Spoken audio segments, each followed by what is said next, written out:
Aubin. Good morning. Hey guys, how are you? Good, welcome back. Thank Doing you. well. Thank you. Boy, you had an awesome concert. I was out of town. I really was sorry to miss it, but I got to see it on JTV. The pictures at an exhibition.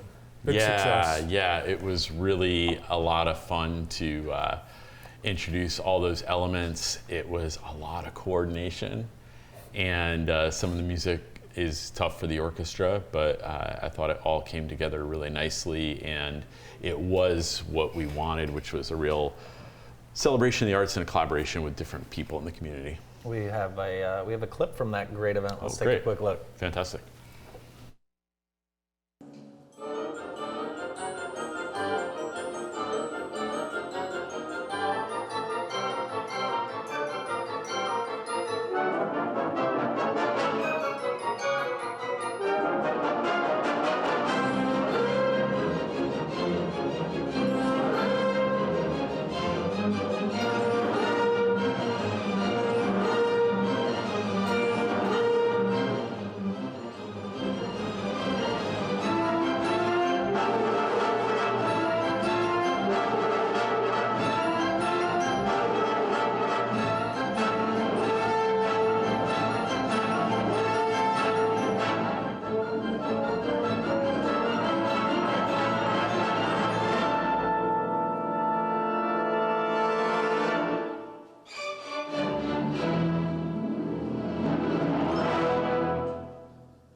Wow. Did anyone in the front rows get paint on them like at a Gallagher I concert? don't know. You know, that's the first time I've seen that, because the music that we were playing, it was inspired by Beethoven's Ninth Symphony, but it's in what we call like a lot of mixed meters. So every measure I'm conducting kind of a different time. So it's like maybe like 1 2 3 1 2 3 1 2 1 2 3 1 2 3 1 2 1. You know, and it's I had to just be like focused in the music.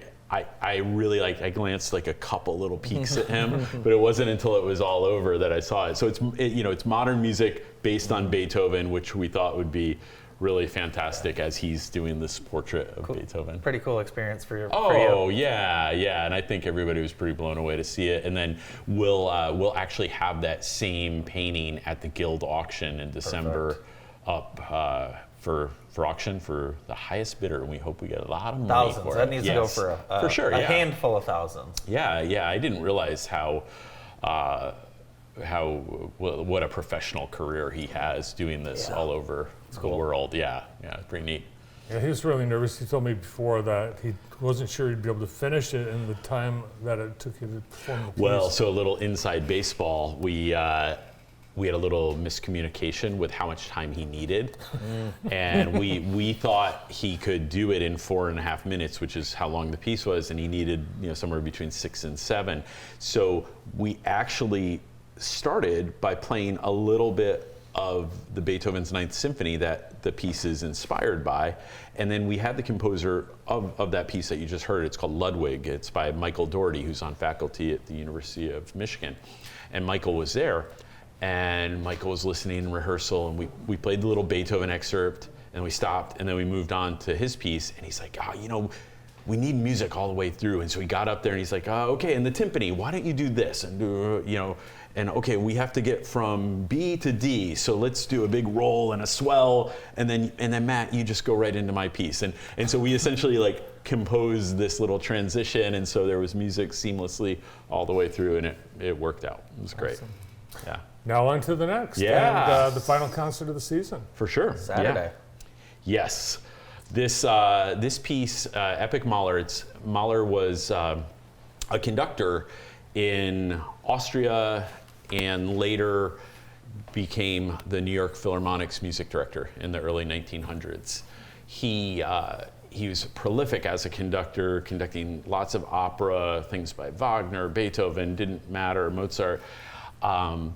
But he was also a composer, and in the summer months, he would go out to a lake, and he had a composing hut on a lake. No cell phone or internet. I can use a hut like that. Yes, so And he would compose, and he tried to compose about one symphony every couple of years. And he composed a few other things too, but mainly his output is 9 symphonies plus an unfinished 10th. His 3rd symphony is the longest symphony in the repertoire. It's divided into 2 parts. Part 1 is 35 minutes long and is 1 movement. And we're taking an intermission after part 1. Sometimes people play it all the way through. And then part 2 is about 60 minutes long, and it's movements 2, 3, 4, 5, and 6. It involves just under 90 musicians on stage, and then just under 100 choir members, including a children's choir, a women's choir, and the soloist that you see in the promotional material, Donata Cuccinata, who's a mezzo-soprano soloist. Sounds like a big dramatic show. It's a big dramatic show. All on stage? All on stage. So what we'll do is we'll have the whole orchestra on the stage, and then the choirs are going to come out onto the wings, and then she'll be out front.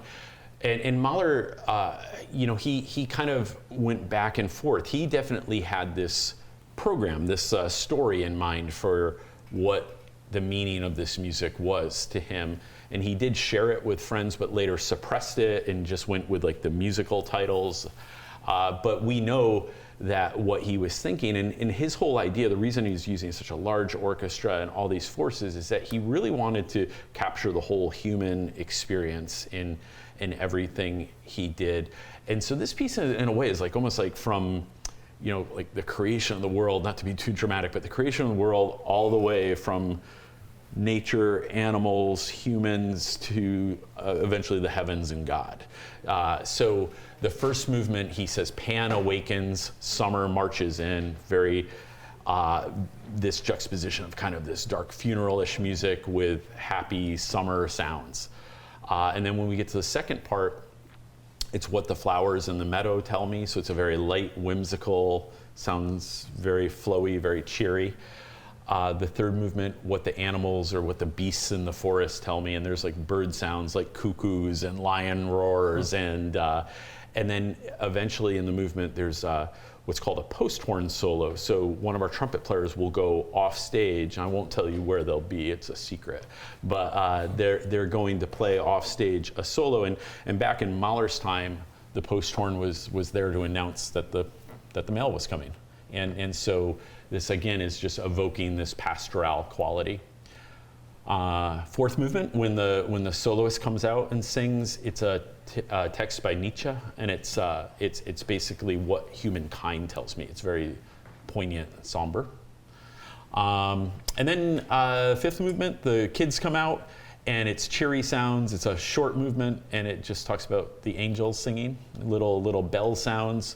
And then the last movement is titled "What Does Love Tell Me?" And he goes on to explain. I could easily have called it "What Does God Tell Me?" It's love in terms of the love of God. And Mahler was somebody that really fought his religion. He was a Jew, but converted to Christianity partly for career reasons, so that he would continue to be hired.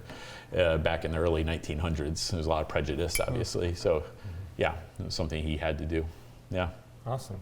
So, get your tickets. You can get them at the door. You can get them in advance. Yeah.